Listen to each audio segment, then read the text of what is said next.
오늘은 물에 대해서 강의를 드리겠습니다.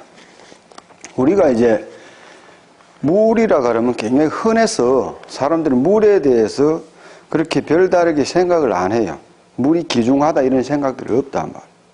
근데 우리가 물을 인식할 때 대체로 이제 어떻게 인식하느냐. 물은 갈증을 해소하는 도구다. 이게 머리에 박혀 있어요. 그리고 또 조금 더 이제 요즘은 이 발전된 생각이 뭐냐 하면은 물은 6대 영양소다. 그러니까 우리가 이제 5대 영양소 하잖아요. 단백질, 지방, 탄수화물, 비타민, 미네랄. 근데 물까지 해서 이제 6대 영양소다. 물도 하나의 영양소다. 이렇게 이제 이제 영양소로서 취급하는 경우가 있어요. 그럼 과연 물이 우리가 말하는 하나의 갈증을 해소하는 도구냐? 하나의 영양소에 불과하냐?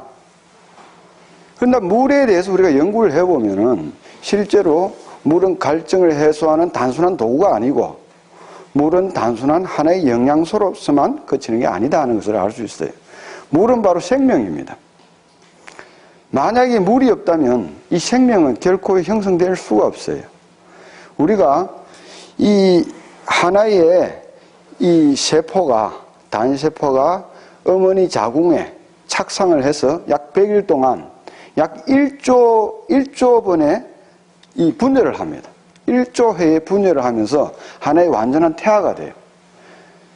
그 1조 회의 이제 분열을 하는 과정에 생성되는 세포마다 다 물이 차 있습니다.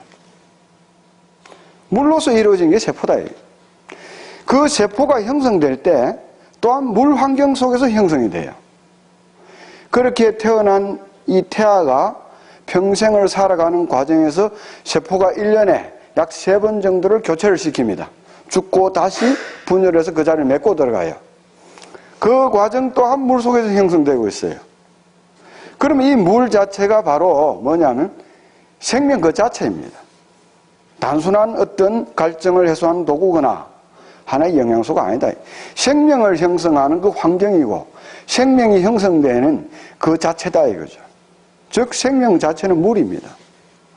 우리 이 DNA가 수십억 년 동안을 진화해오는 과정에서 바로 이 물 환경 속에서 진화해왔어요.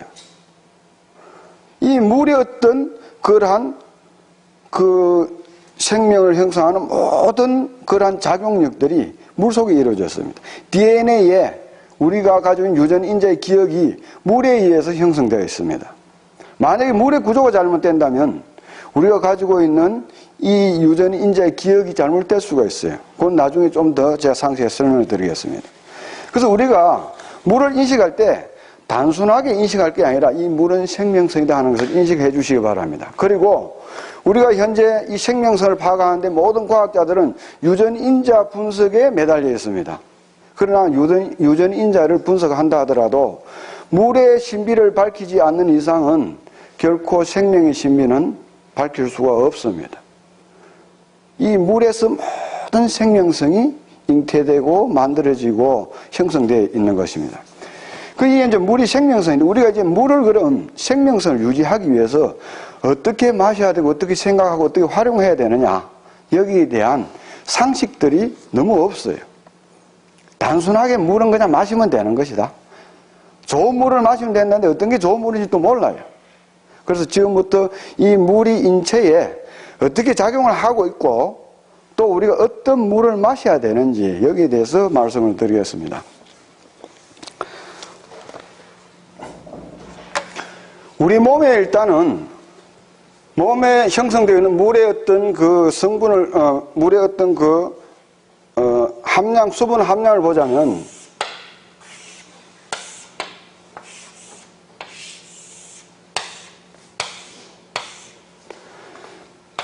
먼저 두뇌에 74.5%가 있습니다. 그리고 가장 중요한 이 혈액을 구성하는데 약 83%가 있어요. 그리고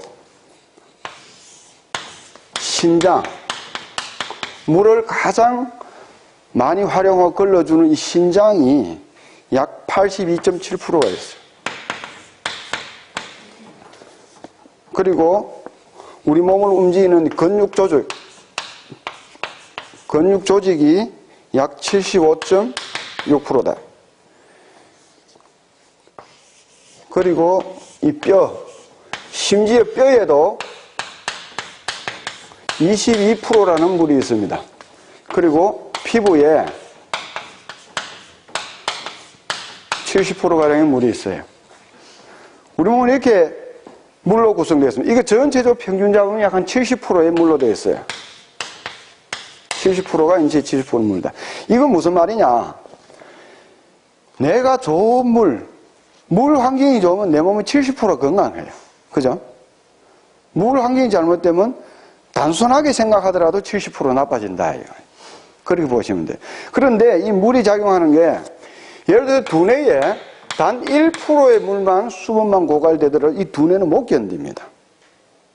그래서 이 두뇌가 굉장히 수분 유지에 아주 심각한 그런 타격을 입을 수 있어요. 근데 수분이 부족하게 되면 어떻게 뇌세포가 죽어 들어갑니다.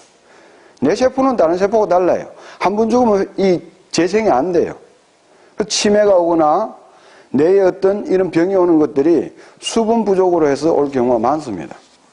그리고 예를 들어 피부에 물이 10%만 부족해도 피부가 거칠어져요. 여성분들은 이제 화장 많이 하고 좋은 피부를 가지기를 굉장히 희망을 하는데, 근데 물은 관리를 안 해요, 정작. 이 피부가 물이 줄어들면 피부가 당장 나빠져 버려요. 그것도 나중에 좀 이따 더 설명을 드리겠습니다. 그래서 이와 같이 우리 몸이 한 70% 구성이 되어 있는데, 이 물이, 그럼 우리가 통상 언제 이제 갈증을 느끼느냐? 한 2% 부족하면은 이제 갈증을 느낍니다. 그래서 사람들은 항상 2%, 뭐, 음료수도 2% 부족할 때, 이런 게 있잖아요. 근데 2%가 이제 대충 어느 정도 되느냐면은 65kg, 일반적인 65kg짜리 성인을 기준으로 했을 때 70%가 물이라 하면은 약 45kg이 이제 물이 됩니다. 즉 45리터가 되겠죠. 45리터가 물인데 이 중에 2%라 하면은, 이거에 2%라 하면은 얼마냐 하면은 약 1리터. 1리터 정도가 부족할 때에 이제 갈증을 느끼기 시작합니다. 그리고 5%가 부족하면 혼수 상태에 빠집니다. 약 한 2.5리터 정도 될 겁니다. 그럼 혼수 상태에 빠져버려요. 12% 부족하면은 사망에 이릅니다. 이거는 5리터가 부족하면은 사망에 이르게 돼 있어요. 그런데 이 물이 이제 우리가 통상 요 갈증을 느끼는 요까지 가는 단계에서 대체로 보면 사람들이 물에 대한 인식이 없어요. 갈증을 느끼게 될 때까지 물에 대한 이런 감정이, 감각이 없단 말이에요. 그 대체로 이제 1% 정도 부족하다면 1%가 부족할 때 이걸 준탈수 상태라고 해요.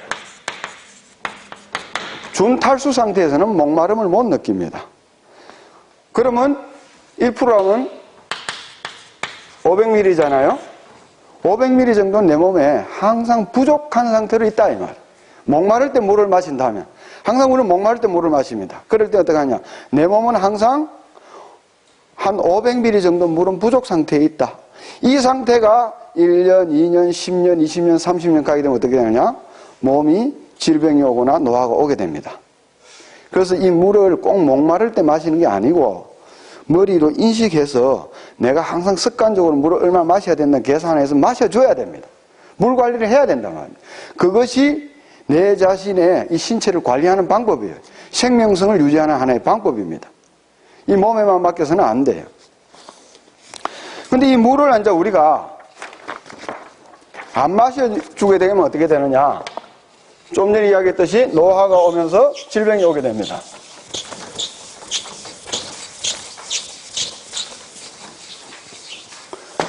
우리가 처음에 이 태어날 때는 99%가 물로서 이제 형성된 하나의 수정란을 시작합니다. 태어날 때는 85%의 물로 되어 있어요. 이것이 점차 줄어들어가면서 노화가 진행돼요. 그럼 노화를 다른 말로 하면 어떻게 표현할 수 있냐? 수분이 줄어드는 것을 노화라 표현하면 돼요.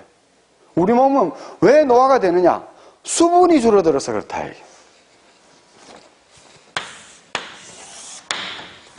수정란 상태에서는 이제 99%가 물이에요. 그러면 한 살 때, 태어날 때는 85%가 물입니다. 그럼 이것이 점차로 이제 줄어들어서 24세 때 이제 가장 먼저 우리가 혈기가 왕성할 때 70%가 물이 돼요. 그리고 대체로 50세 좌우로 해서 물이 60%가량이 됩니다.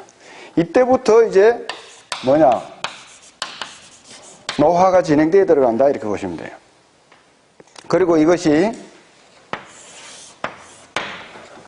50%에 이르게 되면은 사망한다. 그래서 이렇게 물이 쭉 줄어들어가는 이 과정이 바로 노화가 진행되고 사망에 이르는 길이다. 즉 물이 우리 몸의 활동력을 이제 못 주게 되니까 정지돼 버린 생명이 정지되는 겁니다. 생명성이 없어지는 거예요. 그것이 바로 수분이 줄어드는 것과 같이 함께 진행돼 간다. 그런데 왜 그런 물이 줄어드느냐? 이게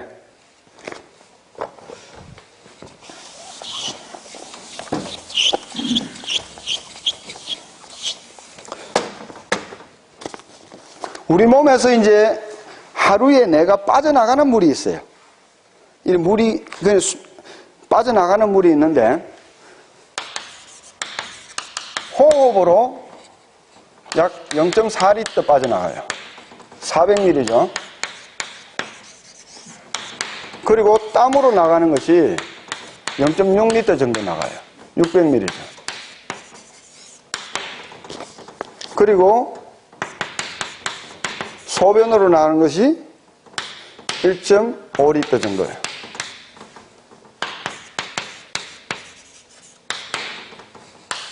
이렇게 이제 매일 우리 몸에 빠져나가는 겁니다. 이것은.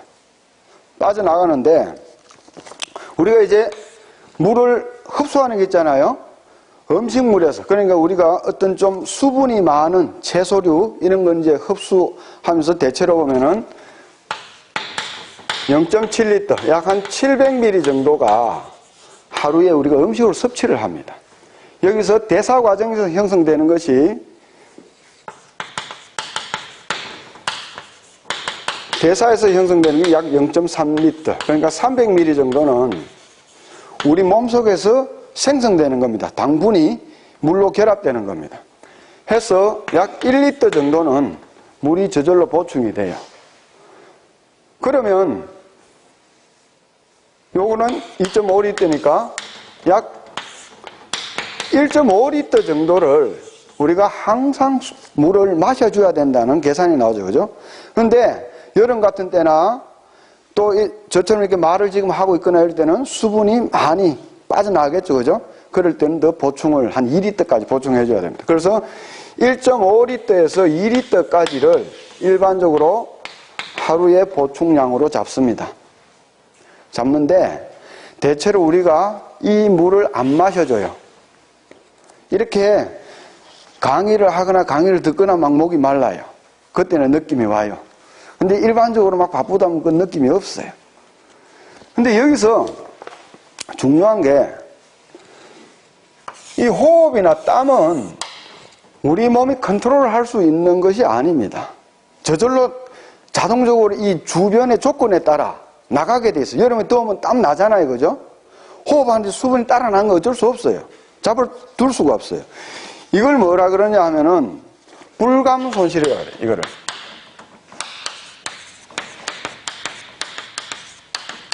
내가 느끼지 못하는 가운데 빠져나간다. 이것은 계속 그냥 빠져나갑니다. 그럼 우리 몸에서 이 수분을 이제 컨트롤할 수 있는 게 뭐냐 하면은 이 소변밖에 없어요. 이것은 우리가 신장에서 이걸 컨트롤 합니다. 그럼 이것이 아니라 노화 이 메커니즘과 어떻게 관계되냐 하면은 내가 물을 하루에 빠져나가는 양만큼 채워줘야 되는데 안 채워준다 이게. 안 채워주게 되면은 물은 계속 이제 빠져나갑니다. 빠져나가다 보면은 몸에서 뭘 안 내보내죠? 소변을 안 내보냅니다. 그래서 물을 안 마시면 소변을 안 넣어요. 그렇게 되면 어떻게 되느냐? 소변으로 나가는 게 우리가 보면은 이 심장에서 하루에 약 150kg, 약 150리터를 이 심장이 혈액을 계속 걸러줍니다. 심장 세뇨에서 걸러주면서 이 중에 약 한 100분의 1, 100분의 1인 1.5리터를 노폐물로 해서 소변으로 내보낸단 말이에요. 이 나가야 되는 거예요. 그런데 물이 안 들어오게 되면 우리 몸에 혈액이 부족하면 안 되니까 항상성에 의해서 혈액을 유지하기 위해서 내보내야 되는 소변을 도로 걸러서 끌어당깁니다. 그리고 소변을 못 넣는 거예요. 소변이 없어지는 거예요. 그렇게 되면 어떻게 되죠? 제일 첫 번째 문제가 신장에 무리가 가겠죠. 과도하게 무리하면서 일을 하게 돼요. 첫 번째 신장에 무리가 갑니다. 그 다음번에는 무슨 문제가 생겨요? 혈액이 걸쭉해지면서 혈액 속에 이 요소 성분이 많아지게 돼요. 요산이 많아지게 돼요. 그것이 계속 진행되면은 병으로 들어가 버릴 수가 있어요. 그게 요독증입니다. 요독증이 올 수 있어요. 요독증은 현대의학에서 못 고쳐요. 불치병이에요. 세뇨관이 녹아버린단 말이에요. 근데 거기서 몸이 더 이상 병으로 진행을 안 해야 되겠다, 이게. 요독증으로 가면 안 되겠다 할 때는 어떻게 해야 됩니까? 물을 보충해야 되니까 소변을 내보내야 되겠죠? 그럼 소변을 내보내면 물이 부족하잖아요. 그럼 그 물을 어디서 가져와요? 안 마셔주니까? 내 몸에 가장 먼저 희생돼야 될 그 희생양부터 물을 뽑아옵니다. 내 몸에서 영향력이 적은 세포에 있는 물부터 뽑아서 자꾸 끌어들여요. 그리고 어떻게 세포 속에 물을 자꾸 끌어당겨 쓰게 되죠? 그러니까 세포가 자꾸 물이 줄어드니까 병이 들고 줄어드는 거예요. 그러니까 나이가 들면 왜 쪼글쪼글해지느냐? 물이 빠지는 거예요. 왜 물이 빠지느냐? 물을 안 주니까, 자꾸 뺏으니까. 그래서 주름이 생기는 거예요. 그게 노화입니다. 노화가 자꾸 진행되다 보니까 약해져서 질병이 침범하게 되죠. 그래서 병들을 죽게 되는 거예요. 그 노화가 궁에서 어디서 오느냐? 내가 하루에 요 물량을 계산을 해서 머리로 계산해서 계속 마셔줬으면 되는데 이거 계산 안 해요. 평소에 습관이 없어요. 목마를 때만 마셔요. 그러니까 아까 얘기한 준탈수 상태 1% 상태가 계속 지속되다 보니까 이것이 점차 누적돼요. 해서 몸이 늙어가는 겁니다. 세포가 노화돼 들어가고 병이 들어가는 거예요. 그런데 더 심각한 것은 40세가 넘어가면은 이 목에 있는 갈증을 느끼는 이 감각이 무뎌집니다. 우리가 이 갈증을 느끼는 감각은 머리에서 계산해서 느끼는 게 아니에요. 우리 머리 뒤에, 손에 뒤에 보면 시상하부에 자율신경이 있습니다. 갈증을 느끼는 자율신경인데 거기 목에 이렇게 신경이 와 있어요. 40세가 넘어서면 이게 목에서 갈증을 느끼는 감각이 무뎌지다 보면 바쁘다 보니까 이거 이제 갈증이 와도 모르고 지나가요. 계속 지나가요. 그럼 물을 안 마셔줍니다. 그러되다 보니까 몸은 더 급격하게 이제 노화가 진행되게 됩니다. 그래서 항상 내가 물병을 이렇게 들고 다녀야 돼요. 제가 이제 강의할 때는 물병을 들고 오는데 강의를 하다 보면 목이 더 굉장히 말라요. 물에 대해서 강의하면 자꾸 생각이 나서 그런 것 같아요. 목이 굉장히 더 말라요. 지금 목 마르죠? 이렇게 들으면 목 마르다. 왜냐? 평소에는 생각을 안 하거든요. 생각이 할 때 이게 감각이 느껴져요. 근데 40세가 넘으면 그게 잘 안 됩니다. 그런데 더 심각한 건 또 뭐냐? 이 갈증을 느끼는 감각 옆에 배고픈 그 감각이 또 붙어 있어요. 근데 목마르다가 어떻게 인식되냐? 배고프다로 인식이 돼요.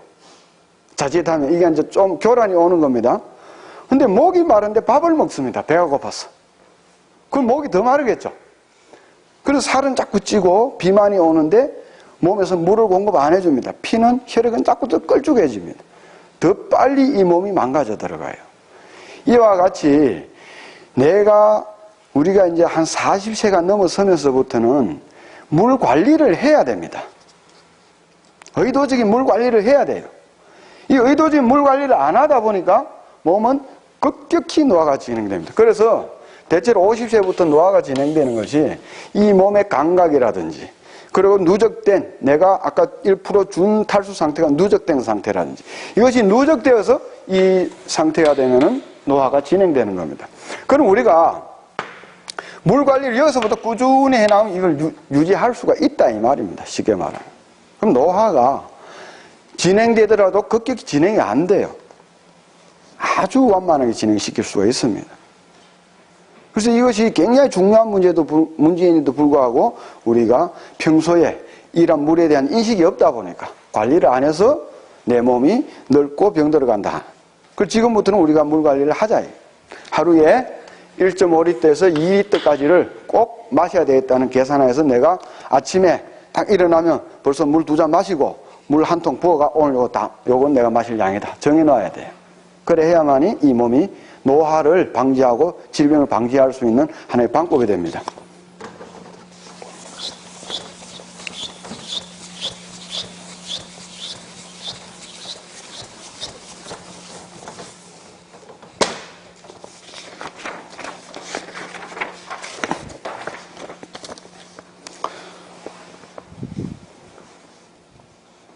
그럼 우리가 이게 이제 물이 부족해지면 제일 먼저 이제 탁이 오는 게 아까 신장이라 했죠?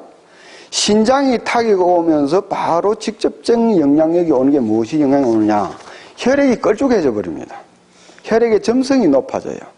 이제 우리 뒤에 이제 현미경 갖다 놓고 혈액 검사 계속 할 텐데, 이래 보면은 혈액이 이렇게 동글동글하게 이렇게 흩어져서 맑은 사람이 없어요. 다 이렇게 쇠사슬처럼 붙어 있어요. 그만 걸쭉해져 있다. 근데 그것이 물 환경하고 직접적인 영향력이 있어요. 좀 이따 제가 한번 보여드리겠습니다.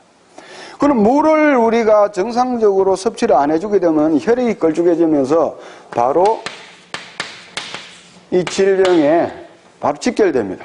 즉, 제일 먼저 오는 게 혈액이 걸쭉하면 혈액순환이 안 되겠죠? 그러면 순환계에 장애가 옵니다. 순환계 장애. 제일 먼저 순환계 장애 뭐였죠? 심장병, 그리고 뇌졸중, 이런 질병들이 올 수가 있습니다. 그리고 뇌에 산소 부족이 올 수 있어요. 그리고 세포가 빨리 늙습니다. 적혈구들이 병들 수가 있어요. 병든 적혈구들은 앞으로 많이 보시게 될 겁니다. 현미경 보시면. 그런 것들이 이 세포가 이 걸쭉해짐으로 해서 활동성이 줄어들므로 해서 올 수 있는 질병들이에요. 그 다음에 또 오는 게 뭐냐 하면은 두 번째로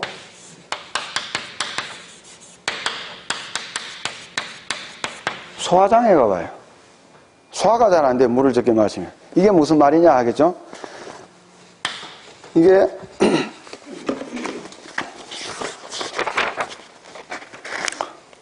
우리가 소화를 시키는 소화액이 분비가 됩니다. 소화액이 분비되는데 소화액을 보면은 먼저 우리가 이제 입속에서 들어가면 당분을 분해하잖아요. 그 아밀라제라는 그러한 당분 분해 효소가 나오는데 이 침이 하루에 얼마 정도 분비되느냐면 1.2리터 정도 분비돼요. 침이 나와. 계속 목으로 넘어가서 그렇지만 하루 1.2리터가 분비돼요. 그리고 위 속에서는 단백질을 분해한 펩신이 분비되는데 즉 위산입니다. 위산이 하루에 1.5 내지 2리터가 분비됩니다. 그리고 우리가 고기 같은 거 보면 지방 생기잖아요. 이 지방을 분해하는 담즙이 분해시켜요. 담즙이 하루에 약 한 1.5 내지 2리터가 분비됩니다. 그리고 12지장이 들어가면은 이자액을 분비합니다. 이자액이 약 한 1.2리터. 그리고 소장에 들어가면 역시 소장액이 분비돼요. 복합적으로 분비되는데 이것이 1.5리터. 즉 하루에 7 내지 10리터의 소화액이 우리 몸에서 분비가 되고 있습니다. 이 소화액이 분비가 안 되면 우리가 정상적으로 음식을 먹어서 소화를 못 시켜요. 그러게 되면 어떻게 되느냐? 정상적인 흡수가 일어나질 않습니다. 그 첫 번째 영양 흡수에 문제가 생기겠죠. 그리고 두 번째는 잘 분해되지 않는 이런 찌꺼기들이 대장에 내려가서 적체됩니다. 해서 변비가 오게 됩니다. 변비가 바로 독소로 변해서 혈액으로 들어가요. 그러게 되면은 이것이 바로 머리를 치거나 또 혈액 상태를 나쁘게 하거나 여러 가지 질병을 일으킵니다. 소화액이 부족하게 되면. 그래서 이러한 소화에 직접적인 영향이 와요. 그래서 충분하게 물을 내가 흡수해 줄 때 소화액이 정상적으로 분비될 수가 있습니다. 이게 분비가 안 되게 되면 소화가 안 이루어져요. 그리고 세 번째로는 피부가 거칠어져요. 아까 이야기했듯이 피부가 수분이 10%만 빠져도 피부는 굉장히 건조해져 버립니다. 그리고 피부가 이렇게 막 보이지 않게 아주 작게 트게 돼요. 이걸 이제 직접 실험한 게 있어요. 그 광주 쪽인가 스튜디오스들 그 학교가 있어요, 그죠? 그 학교에 여학생 3명을 이제 임의로 차출을 했습니다. 해서 이제 하루에 생활하는 중에 물을 얼마나 마시느냐. 하루 물 한 컵도 안 마시는 거예요. 근데 하루 커피는 4잔 마셔요. 우리가 커피 한 잔 마시면 물 2잔 빠져나갑니다. 이뇨 효과에 의해서. 그 카페인이 있거든요. 카페인 종류들은 다 우리가 지금 녹차 많이 마시잖아요. 녹차도 카페인이 있어요. 많이 마시면 좋지 않습니다. 수분을 빼버립니다. 그리고 뭐 초콜릿 같은 것도 많이 먹으면 안 좋아요. 그리고 술은 술 한 잔에 수분 4잔이 빠져나가요. 근데 커피 4잔 마시면 물을 8잔 빠져나간다면 그런데 물을 한 잔 마셔요. 이 여학생들이. 그런데 자기들 미모를 유지하기 위해서 화장은 떡칠을 합니다. 그 겉으로 볼 때 이뻐 보이죠. 근데 실제 이제 그 병원에 가서 현미경 가지고 피부를 검사해 보니까 피부가 아주 나빠요. 금이 다 가 있어요. 다 터 있어요. 그리고 몸매 관리한다고 아침에 4km를 조깅을 합니다. 4km를 조깅을 하는데도 땀 한 방울이 안 나와요. 땀 나올 게 없는 거야.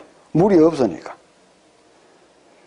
그러니 어떻게 되냐? 변비가 심해지고 머리가 아프고 잠도 잘 안 오고 여러 가지 문제가 생기는 거예요. 그래서 처방이 뭐냐? 하루에 1.5리터 물 마셔라. 무조건 이게 의사의 처방입니다.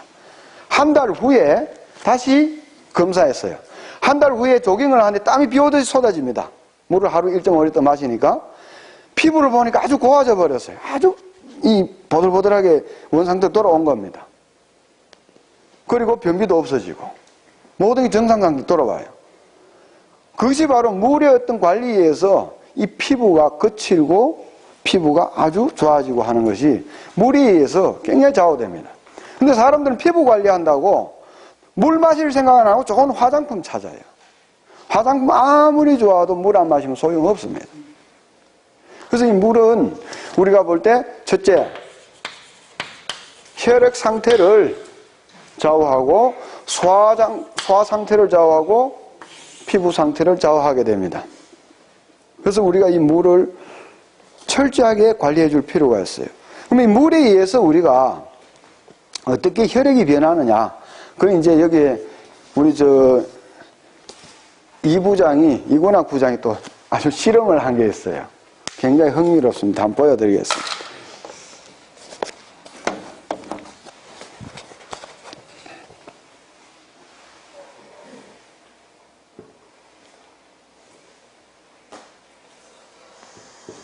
잠시만요.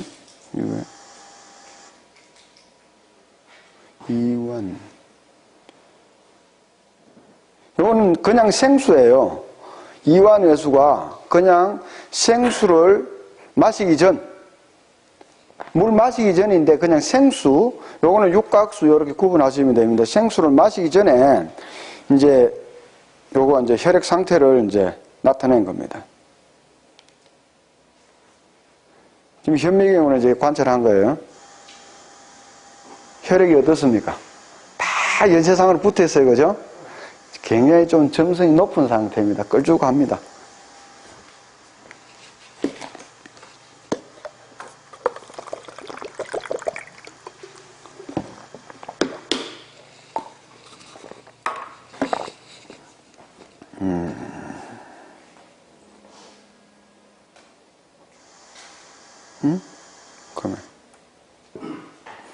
이거는 생수 마신 후네요, 그죠? 이렇게. GSM. 예. 많이 좋아졌죠? 예. 아까보다 많이 좋아졌어요.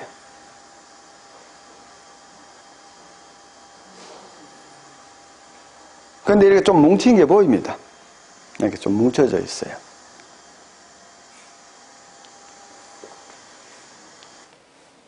그리고 다시 돌아와서 그 다음에 요거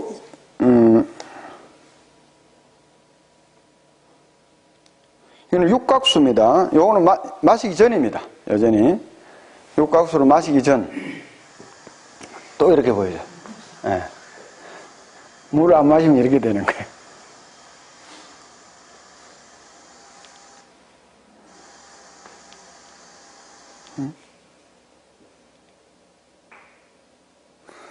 그리고 마신 후입니다. 육각수로 마신 후입니다. 생수하고는 좀 달라요. 어떻습니까? 뭉친 게 없죠?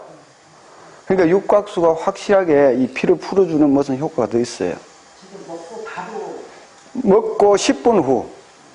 이관악 부장은 이제 20분 후.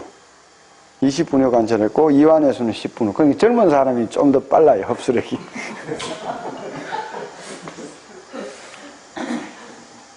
동글동글하게 이게 정상 혈액 상태가 이렇거든요. 이렇게 돼야만이 산소 공급도 잘 되고 이 정상적으로 이게 모든 혈액 이 순환도 잘 되고 그래요.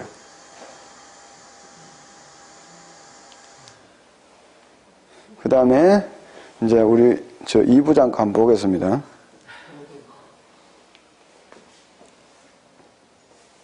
이제 나이가 이제 50대 가니까 이제 혈액이 좀 혈구 상태가 조금 변형이 있어요. 예. 그럼 많이 좀 걸쭉해져 있죠. 이건 이제 빈혈 상태입니다.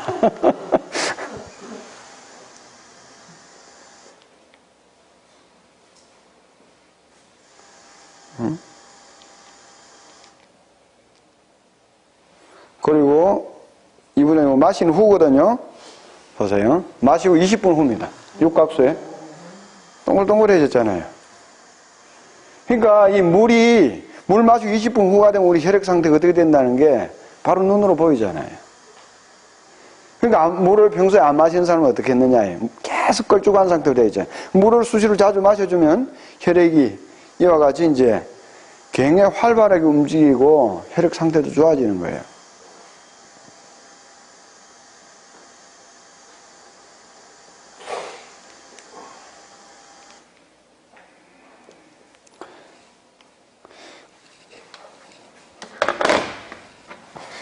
이게 우리가 이제 물이 이제 이렇게 되면 물을 한 잔 마셔야 되는데 어떤 물을 마시느냐 하는 게 관건입니다. 물을 마신다고 아무 물이나 이제 벌컥 많이 마셔도 되는 거 아니잖아요. 좀 전에 보셨다시피 육각수를 마실 때 하고 그냥 생수 마실 때 하고 다르잖아요. 우리가 어떤 물을 마시느냐에 따라 가지고 또 그 상태가 달라지게 되어 있습니다. 건강 상태가 달라지게 되어 있어요. 그러면 지금부터 물을 마시는데 어떤 물을 마셔야 되느냐?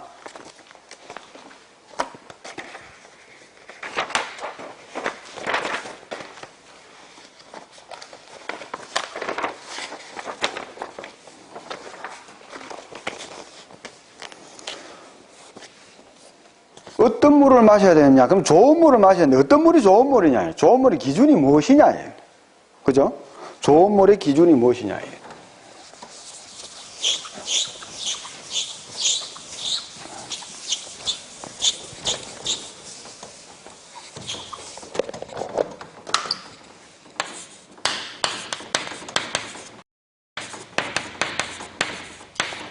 좋은 물은 도대체 어떤 물이 좋은 물이냐? 그럼 요즘에 물이 이제 오염되고 물이 문제가 있다 하니까 수많은 정수기 회사, 그리고 광천수 회사, 무슨 기능수 회사 이런 게 나옵니다. 그래서 물이 오염되니까 첫 번째는 정수기 시장이 엄청 확대되었죠. 그럼 정수만 하도 되느냐 이게요. 안 되는 문제가 있어요. 그리고 이제 정수기가 문제가 많이 생겼습니다. 뭐 세균 오염도 생기고 또 여러 가지 문제가 있어요. 그러니까 사람들이 정수기 못 믿겠다. 그래서 광천수를 또 선호를 합니다.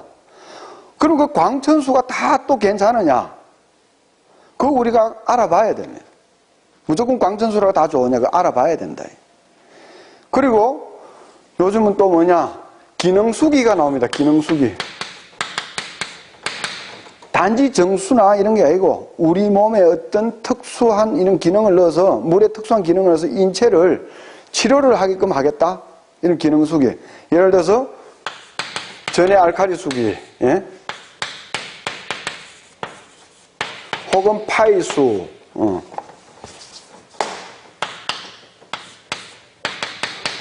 혹은 수소수, 예, 등등 요즘 많이 나옵니다.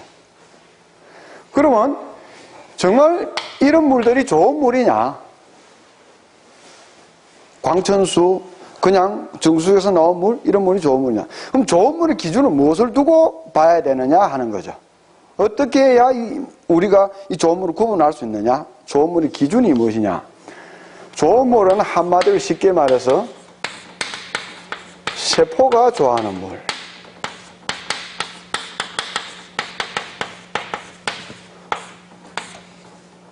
좋은 물의 기준은 세포가 좋아하는 물이라야 좋은 물이다.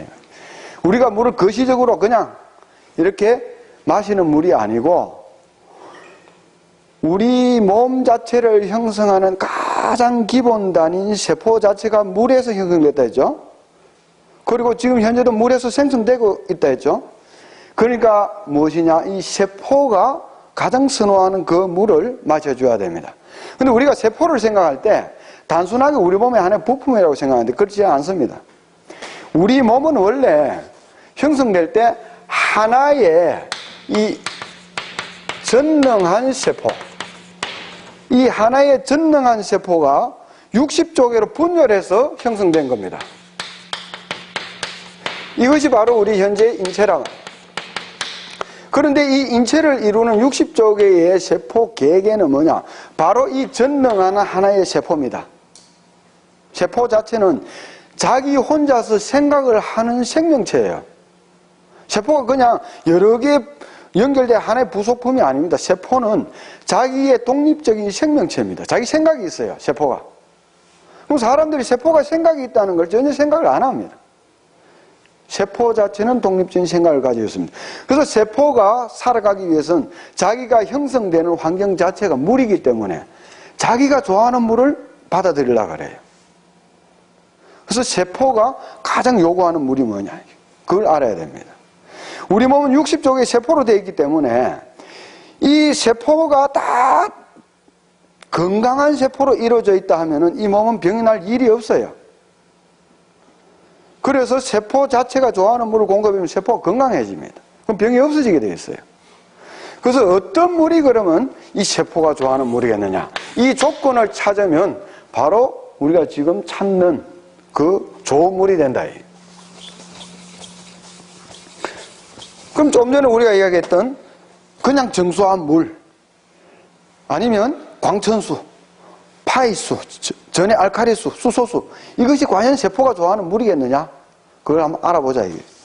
그러면 세포가 좋아하는 물의 조건은 첫 번째는 이 세포가 수십억 년 전에 형성되었을 때 그 형성된 그 환경이 있어요. 그 환경은 바닷속이었습니다. 바닷속에서 다시 몇십억 년을 진화를 하다가 육지로 올라왔어요.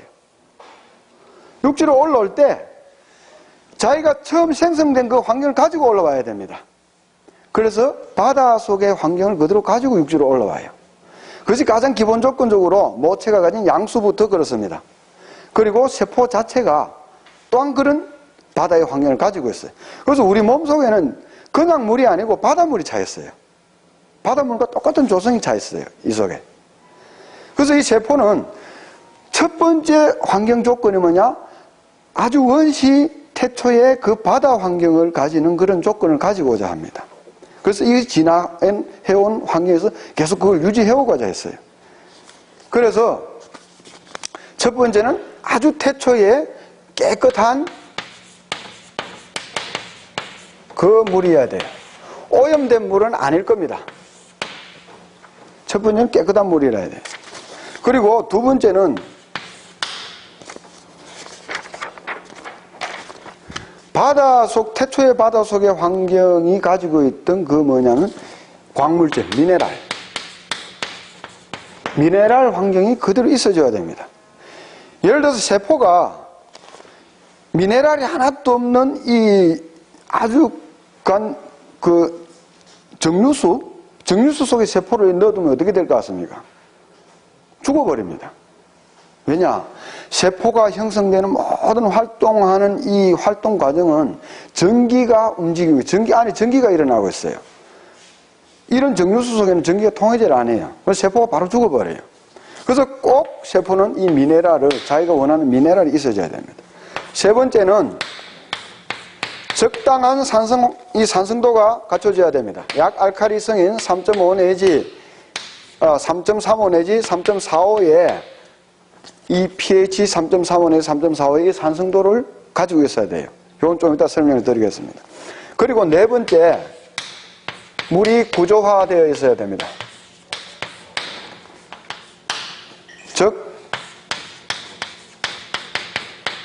육각수가 풍부한 물이어야 됩니다. 그리고 다섯 번째는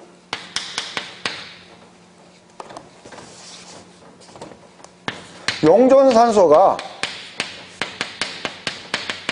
풍부해야만 됩니다. 그리고 여섯 번째, 아직까지 잘 이 부분이 인식 안 되는 부분이지만 앞으로 미래의 물을 연구할 때는 꼭 필요한 부분이 이 부분입니다. 좋은 기억을 가진 물이어야만 됩니다. 이 6가지를 갖추었을 때 세포는 이 물을 굉장히 좋아하고 선호하고 흡수를 하게 되어 있습니다. 그럼 먼저 깨끗한 물부터 알아보면은 우리 인류가 언제부터 물이 오염됐느냐? 산업혁명 이후로부터. 우리가 쉽게 말하는 화석연료를 사용함으로부터 대기가 오염되고, 그리고 수질이 오염되기 시작했습니다. 그리고 요 근래 와서는 공장 폐수라든지 이런 물들이 지하수 침투를 하고 있어요. 공장 폐수가 지하수에 침투하는 게 아주 심각한 상태입니다. 그것이 지금 우리가 잘 인식을 못해서 그래요. 그리고 강물이 다 썩었어요. 이것이 지하수로 다 침투돼 들어가요. 또 뭐냐, 요즘 비료 농약 많이 쳐요. 이거 지하수에 다 침투됩니다. 그래서 시골에서 지금은 이 우물물을 못 먹게 합니다. 먹으면 안 됩니다. 시골의 우물물은 지금 도시의 우물물보다 더 오염되어 있어요. 농약, 비료가 많이 지금 침투되어 있습니다. 그래서 지금 지하수는 먹을 수 없는 상태로 가고 있어요. 그리고 우리가 지금 또 뭐냐면은 좋은 약수로 해가지고 또 많이 떠가잖아요. 그것도 무조건 약수라 볼 수 없어요. 라돈이라든지 이런 방사능 물질이 있어요. 그래서 함부로 우리가 어떤 좋은 물이라고 판명되기 전까지는 마실 수 없는 상태예요. 그러다 보니까 어떻게 하느냐? 그러면 이제 정수를 하자. 이렇게 나온 거예요. 정수하자 하니까 그냥 사그리 걸러버리는 겁니다. 하나도 없어요, 안에. 그건 정유수로 만들어 놨어요. 그것은 이제 아주 치명적인 타격을 줍니다. 들어올 땐 빈손으로 나왔다가 물이 나갈 땐 가지고 나가요. 자꾸 칼슘이나 광물질이나 이런 걸 가지고 나갑니다. 그리고 좀 전에 이야기했듯이 물 속에 미네랄이 점차 없어짐으로 해가지고 전기 교란이 오게 돼요. 전기가 잘 안 통하게 돼요. 오히려 병을 줍니다. 이것은 양파를 한번 키워보시면 알아요. 미네랄이 있는 물로 양파 키운 거하고 정유수로 양파 키워보세요. 양파 크는지 안 커요. 그 우리 몸도 똑같단 말이에요. 그래서 단지 깨끗한 물 정수를 해서 되는 게 아니다. 정수를 일단은 하되 요 아래 조건들이 갖춰져야만 됩니다. 이것은 일단 기본 조건에 불과한 겁니다. 그 다음에 이 미네랄이 풍부해야 된다 하는데, 그러면 어떤 미네랄이 풍부해야 되느냐? 아무 미네랄이 풍부하면 되느냐? 예를 들어 납이나 수원 같은 게 많으면 어떻게 됩니까? 도로 병이 오게 돼 있어요. 우리 몸에 우리 몸이 수요하는 미네랄이 풍부해야 됩니다. 그리고 이제 어떻게 우리 몸 수요되는 미네랄을 찾을 것이냐 하는 관건이죠. 그리고 이것이 지금 우리가 육지상에서는 지금 현재 미네랄들이 이러한 어떤 독성을 가진 미네랄도 많아요. 그래서 그걸 이제 철저히 검사를 해야 되는 게 일단 첫 번째 과제고, 그 다음에 우리 몸에 필요한 미네랄들이 골고루 다 있어야 됩니다. 그런데 육지에는 현재 거의 18종 정도밖에는 없어요. 나머지 아주 미량입니다. 이러한 조건들을 갖출 수 있는 가장 최적한 것이 뭐냐면 실제로 우리 세포가 형성될 때 있었던 똑같은 환경에서 형성된 돌이 있어요. 무엇입니까? 맥반석입니다. 그죠? 맥반석은 약 한 21종 정도를 가지고 있습니다. 그리고 아주 풍부합니다. 바닷물 속에서 형성됐기 때문에. 그래서 우리가 육각수 기계에다 맥반수를 침출시키는 이유는 바로 이런 우리 인체 구조에 적합한 미네랄을 침출시켜내기 위해서 그런 겁니다. 육지에서는 가질 수 없는 그런 조건을 맥반석이 가지고 있어요.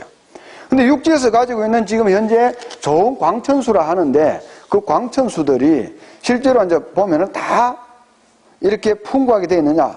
특정한 한두 개지 골고루 안 가지고 있습니다. 우리가 이제 광천수가 형성되는 과정을 보면 첫 번째는 비가 내리잖아요. 이것이 토양으로 스며듭니다. 그리고 이게 이제 지하를 흐르다가 안반을 통과하게 됩니다. 그죠? 안반을 통과하다가 안반 속에 우리 지하수에는 감이 이렇게 크게 강이 흐르다가 호수처럼 고인 곳이 있어요. 그러니까 대수청이라고 그래요. 대수청. 이 대수청에 고여 있는 겁니다. 그럼 이것이 이제 이동을 해서 우리가 말하자면 음용을 하는 거죠. 즉 말해서 여기다가 구멍을 뚫어서 펌프로 뽑아 올리는 겁니다. 그죠? 그래야 되어 있습니다.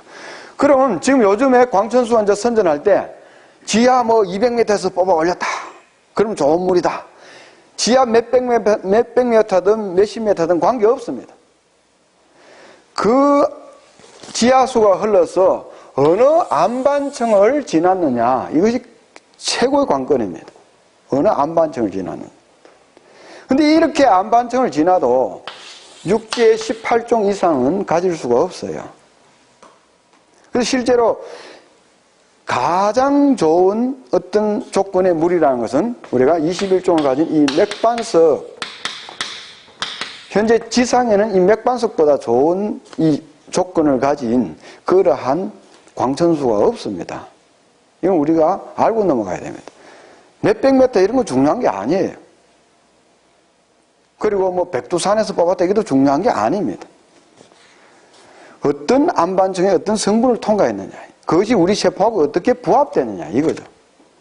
그 가장 부합된 조건은 실제로 바닷속에서 형성된 맥반석이 가지고 있다.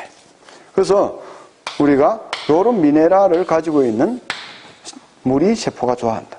그리고 미네랄에 대해서 조금 더 부연 설명하자면은 우리 몸은 약 96.5%가 유기물질입니다. 그리고 3.5%가 이 미네랄입니다. 근데 이 미네랄 중에도 2%는 칼슘입니다. 이게. 칼슘이 대량을 차지하고 있어요. 그 다음에 황이라든지 인이라든지 나트륨이라든지 이런 것들이 대량 미네랄이라 그래요. 요것들이 약 한 얼마를 차지하느냐?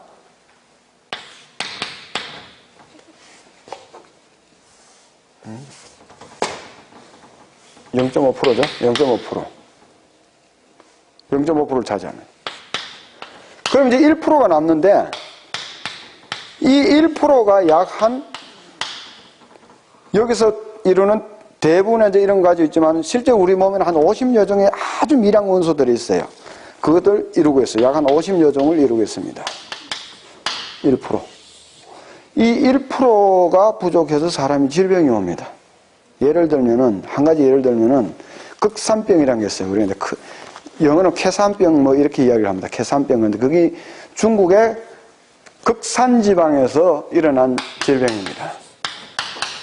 크산병이라고 해요. 중국말 크산병인데 무슨 병이냐면 심장병의 일종입니다. 이 극산 지역에서 태어난 어린애들은 심장병으로 죽는 확률이 굉장히 많았습니다. 그리고 이 부근의 사람은 심장병이 굉장히 다발했어요. 그래서 그 원인을 몰라가지고 미국 의료진하고 중국 의료진이 공동적으로 여기를 연구를 했습니다. 연구를 해보니까 이 지역에는 셀레늄이 전무하다. 셀레늄이 하나도 없어요. 전혀 없습니다. 그러니까 이 몸에서 활성산소가 일어나잖아요. 활성산소가 일어날 때 이건 SOD라는 그런 항산화 물질이 잡아주는데 SOD가 활성되려면 셀레늄이 4개가 들어가야 됩니다. 셀레늄이 없으면 SOD를 잡아내지를 못해요. 비타민 E가 어느 정도 이 작용을 하는데 셀레늄을 가진 이 항산화 물질이 비타민 E의 무려 2000배의 역할을 하고 있습니다. 그래서 셀레늄이 없으면 거의 이 활성산소를 잡아내지 못하게 돼 있다. 그래서 심장병 환자가 많게 됩니다. 심장은 계속해서 박동을 합니다. 그래서 산소가 계속 활성산소를 형성되게 되어 있죠. 그런데 셀레늄이 없으면 심장이 그대로 파괴되어 버리는 거예요. 이것이 아주 미량 원소인데도 불구하고 지극히 큰 역할을 하는 그런 것이 셀레늄이라는 게 있습니다. 그리고 아연이 부족하면 이 남자들 이 정자가 생성이 안 돼요. 호르몬이 생성이 안 됩니다. 그리고 우리가 뭐 여러 가지 있습니다. 구리가 부족하면은 또 두뇌에 이런 피로